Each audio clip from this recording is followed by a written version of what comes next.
Now let's talk about a new term, current density.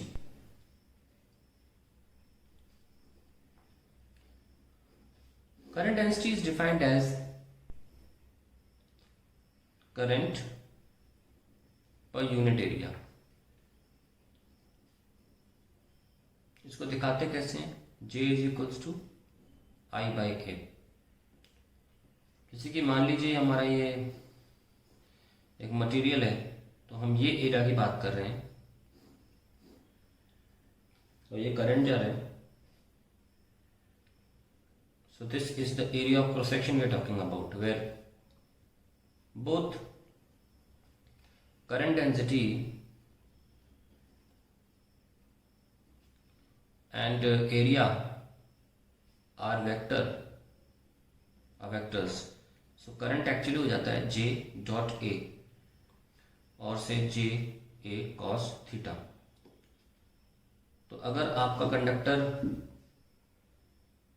का जो area है, vector है, वो फ्लो ऑफ करंट के किसी एंगल पर होगा, then you will take that angle just like flux we solved. इसमें कोई अंदर जाने की बात नहीं है, सबको डॉट प्रोडक्ट पता है. So that is about current density. Now another term we have called resistivity, because we are going to connect current density with resistivity, and then we are going to derive Ohm's law. So this is very important to bring these terms. Resistivity क्या होता है? It is the inherent property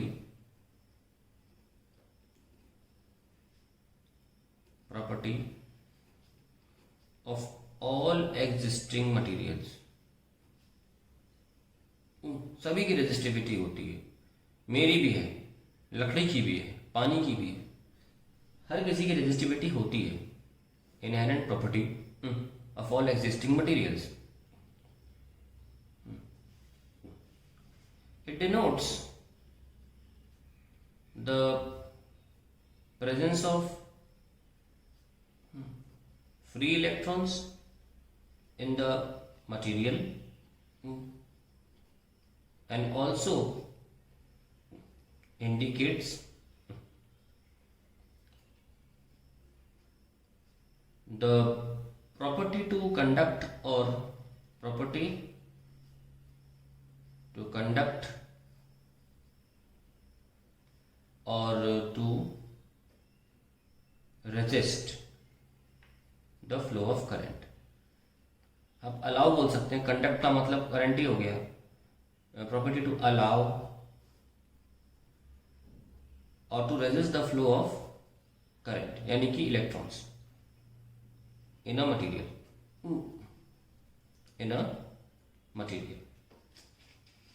So हम इसको define करते हैं. आप लोग देख रहे होंगे कि मैंने रेजिस्टिविटी की डेफिनेशन बचपन में छोटे में क्लास में पढ़ाई जाती है. It is defined as resistance for a unit area of section and for unit length. ये डेफिनेशन सिर्फ कंडक्टर के लिए डिफाइंड है, क्योंकि रेजिस्टेंस सिर्फ कंडक्टर के लिए डिफाइंड होती है, यानी कि किसी ऐसे मटेरियल के लिए जो कंडक्ट कर सके. परंतु आप जो ये वुड देख रहे हैं, इसमें बैठ के लिख रहा हूं, इसके लिए रेजिस्टेंस डिफाइंड नहीं है. रेजिस्टेंस इलॉजिकल हो गया इसके लिए, लेकिन इसके लिए रेजिस्टिविटी डिफाइंड है. ठीक है, तो ये डेफिनेशन जो है, इसमें मैं resistance per unit length for unit area of cross section नहीं लिख सकता, बिकॉज रेजिस्टेंस होती ही नहीं है रेजिस्टर की, लकड़ी की, या ऐसे मटेरियल जो कंडक्ट नहीं करते. तो रेजिस्टिविटी तो मैं डिफाइन कर दिया, हम कंडक्टर के लिए भी डिफाइन करेंगे, डोंट वरी. लेकिन मोटे तौर पर ये आपकी रेजिस्टिविटी होती है.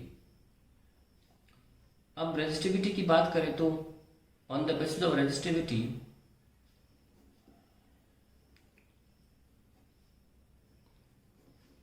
We have 4 types of material, और इनके अलावा कोई मटेरियल होता नहीं है. जैसे कि पहला हो गया कंडक्टर, दूसरा हो गया सेमी कंडक्टर, और तीसरा हो गया अलॉयज, और इनसे ही बनता है रेजिस्टर. कंडक्टर से रेजिस्टर नहीं बनाते हैं हम, अलॉय से रेजिस्टर बनाते हैं. ये अच्छा खासा करंट पास कर देता है. Finally, we have insulators. ना अगर हम रेंज देखें तो कंडक्टर्स में जितना आपकी रेजिस्टिविटी कम होगी उतना अच्छा वो कंडक्टर है, नाम ही है रेजिस्टिविटी। तो ऑर्डर जो होगा 10⁻⁻8 के हिसाब से होगा, और इसका यूनिट होता है ओम मीटर। इसका जो ऑर्डर होगा वो होगा 10 पावर, सेमीकंडक्टर में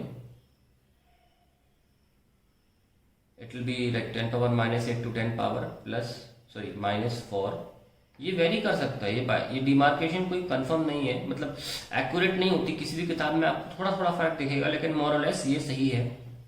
हम भी ऑब्वियसली खुद तो एग्जाम बैठ के घर में एक्सपेरिमेंट तो किए नहीं है, किसी ऑथेंटिक सोर्स से लिया है। 10⁻⁻4 to 10 power +4, and then for insulator it is very high, like up to 10⁻17 के भी ऑर्डर को बाहर चली जाती है, जैसे पॉलीथीन के लिए। सो एक चीज से गए, higher the value of resistivity,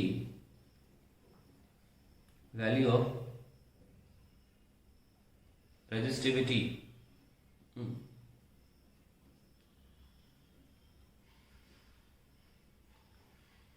more the material shifts towards being an insulator,